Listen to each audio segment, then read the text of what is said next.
La Unión Europea comprende en este momento a 25 estados, cuyas poblaciones suman un total de 460 millones de habitantes, por tanto, 460 millones de ciudadanos europeos. En el proceso de constitución de lo que en el presente es esta unión, han ido sucediéndose diferentes protagonistas que han acaparado en las distintas etapas el liderazgo del proceso constitutivo. Si ha habido una Europa de los Estados, una Europa de las instituciones, parece que la evolución nos lleva ahora a dar ese protagonismo a los ciudadanos.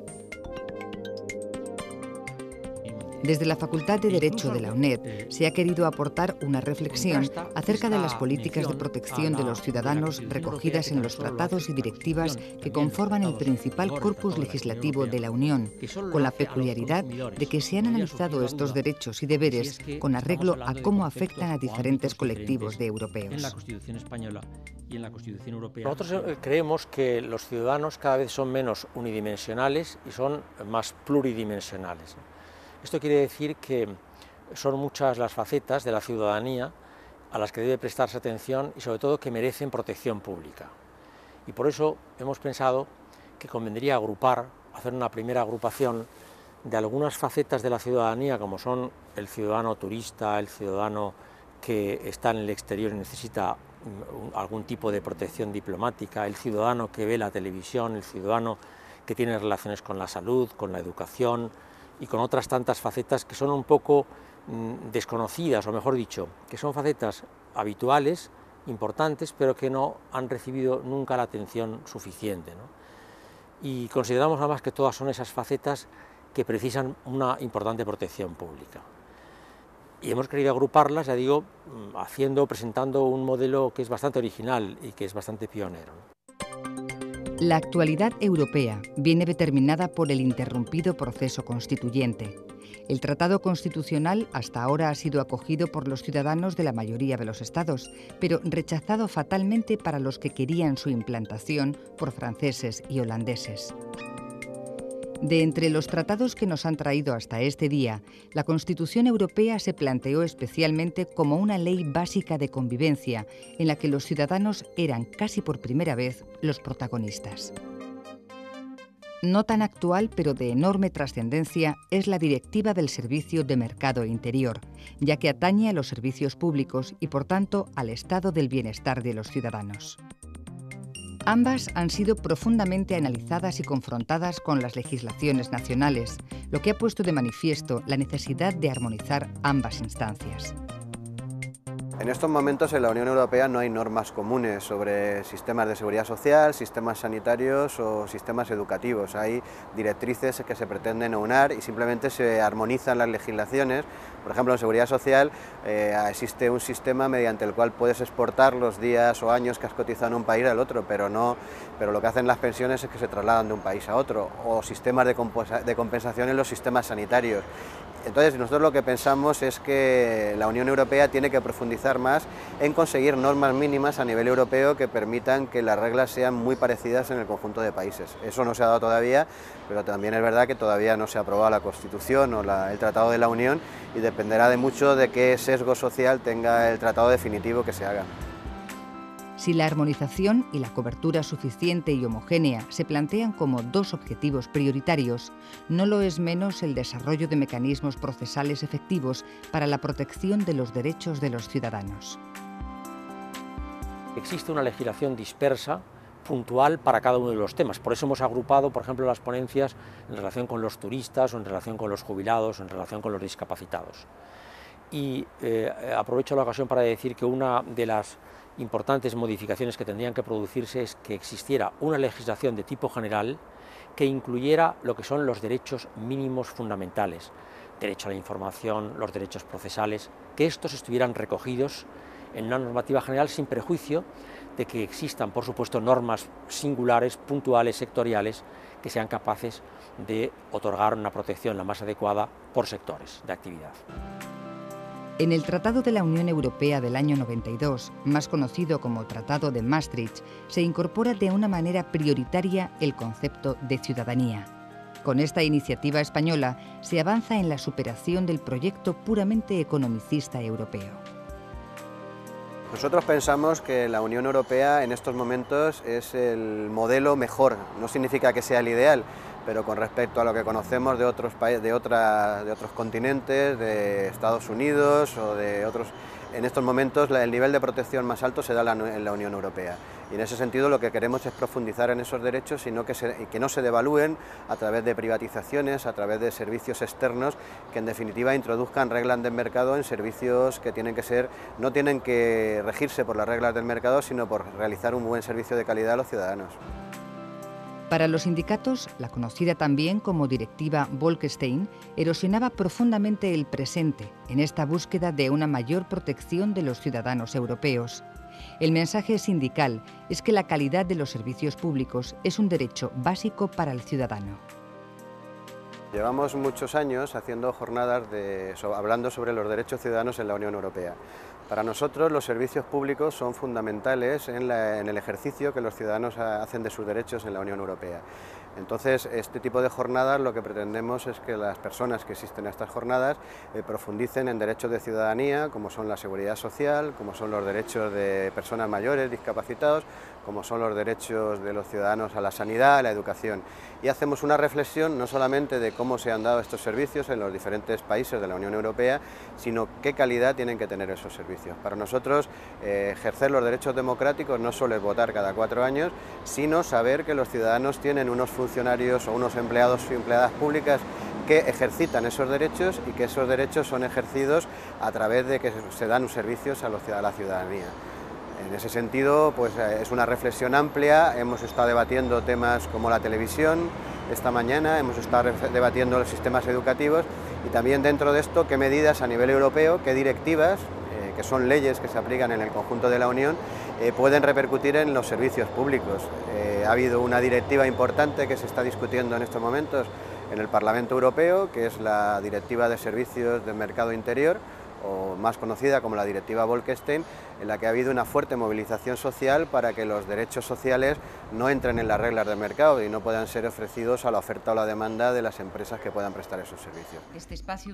La profesora de la UNED, Pilar Mellado, nos habló en su conferencia de otro de los derechos fundamentales, el de la educación. A partir de su conocimiento como docente e investigadora y de su experiencia como asesora ministerial, trazó un esbozo del estado de la cuestión en Europa y los déficits que desprotegen al ciudadano europeo ante el derecho a la educación. El derecho a la educación es un derecho que aparece reconocido en el tratado por el que se establece una Constitución para Europa, pero que curiosamente no aparecía reconocido en los tratados fundacionales o constitutivos de las comunidades europeas, porque los tratados reconocían la diferencia entre formación profesional y educación, cosa que no hacemos nosotros en el sistema educativo español, que cuando hablamos de educación nos referimos a la educación primaria, secundaria, a la formación profesional y a la enseñanza universitaria.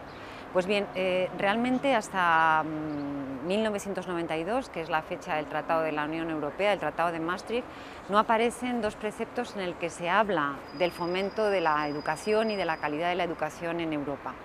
Yo lo que he tratado de exponer esta mañana han sido un poco las líneas generales de las medidas comunitarias en materia de educación que se han llevado a cabo a través o bien de medidas comunitarias como el programa Leonardo da Vinci en materia de formación profesional y el programa Sócrates en materia de educación general, y luego un poco a través de todo tipo de actos no obligatorios comunitarios, pues como resoluciones, recomendaciones, comunicaciones de la Comisión, etc.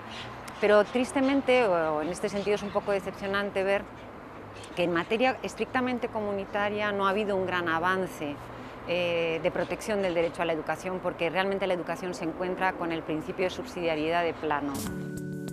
El programa Educación y Formación 2010 crea un escenario para la cooperación política a escala nacional y de la Unión Europea. En este se reconoce el papel central que desempeñan la educación superior y la formación profesional en la agenda comunitaria en favor del empleo y el desarrollo económico. Sin embargo, las políticas educativas comunitarias tienen en general algunas carencias en su aspecto práctico.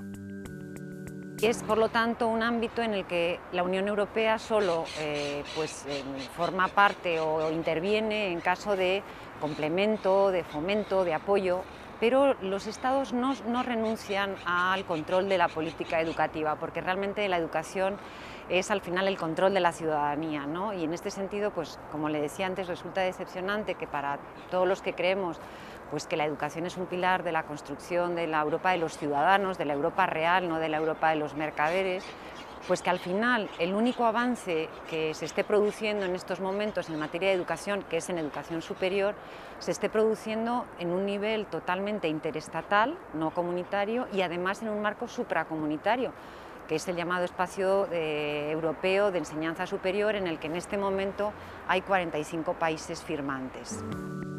La Declaración de Bolonia sienta las bases para la construcción de un espacio europeo de educación superior, organizado conforme a ciertos principios de calidad, movilidad, diversidad y competitividad.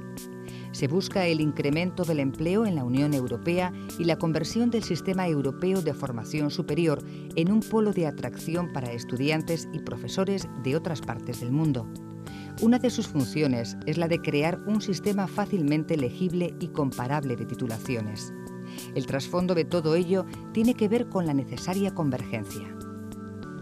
Yo creo que las medidas de convergencia son importantes, las medidas de armonización que ahora se van a tomar y que se están tomando, porque desde 1999 con la Declaración de Bolonia hasta el año 2010, que es el año supuesto en el que culminará el proceso de Bolonia, son medidas de convergencia para, pues, por ejemplo, que se puedan homologar los títulos sin problemas, que las enseñanzas universitarias sean en todos los países firmantes del proceso de Bolonia, pues sean todas estructuradas en 2 ciclos, el grado y el posgrado, que el fomento de la movilidad sea un elemento esencial a través, por ejemplo, del reconocimiento del sistema de créditos europeo, que va a ser igual entre esos 45 países. Y hombre, a mí me gustaría, es un poco pues un desideratum, ¿no? Un deseo más que otra cosa, que hubiera más espacio comunitario para la educación, más espacio propio o legítimo de la Unión Europea en materia de educación. Si relacionamos servicios públicos, educación, protección de derechos y ciudadanía, es importante atender a ámbitos como el de los medios de comunicación públicos.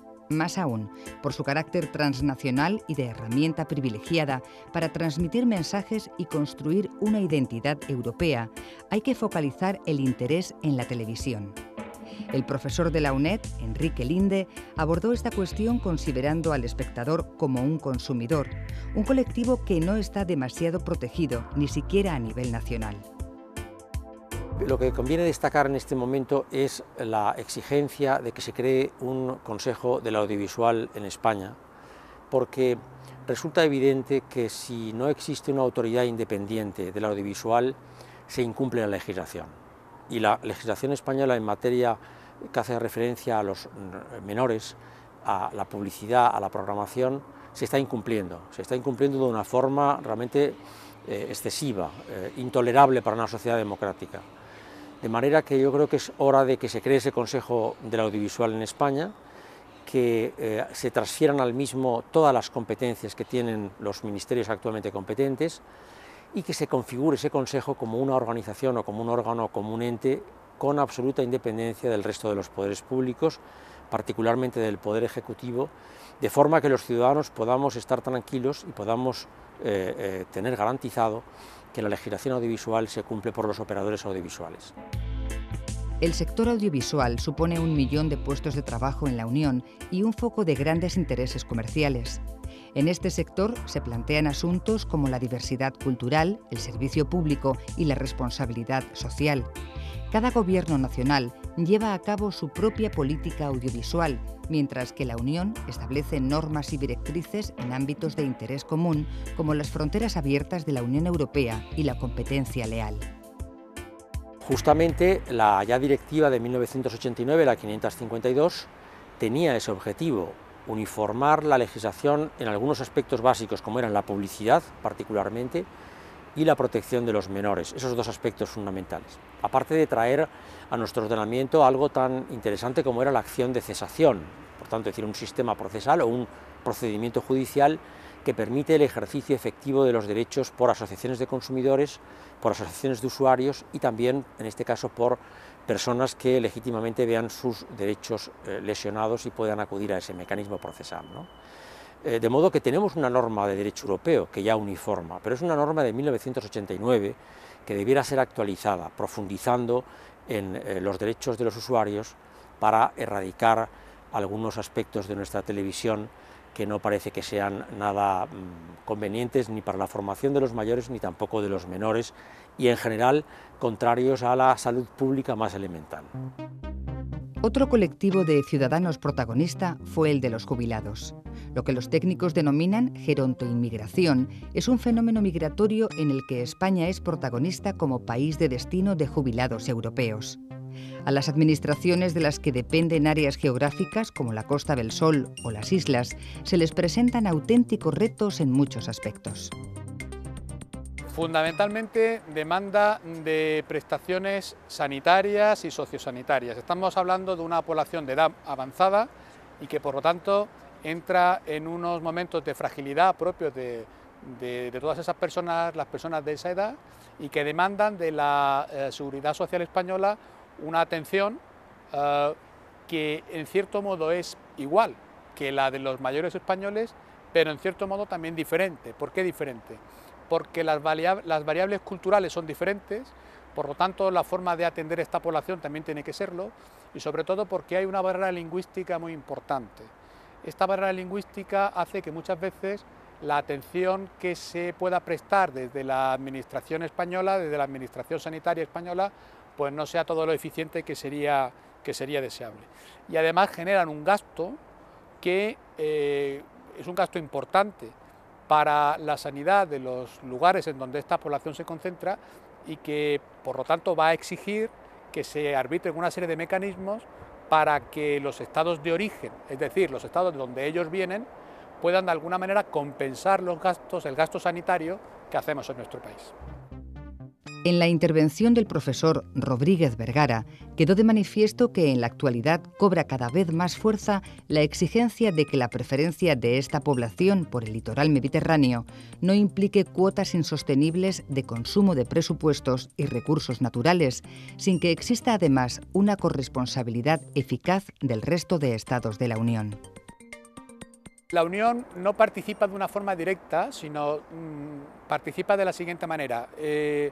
Es un poco el foro en el cual hay una intermediación entre el estado de origen, es decir, el estado del que proviene este gerontoinmigrante y el estado que ha prestado esa atención y por lo tanto ha generado el gasto, ¿no?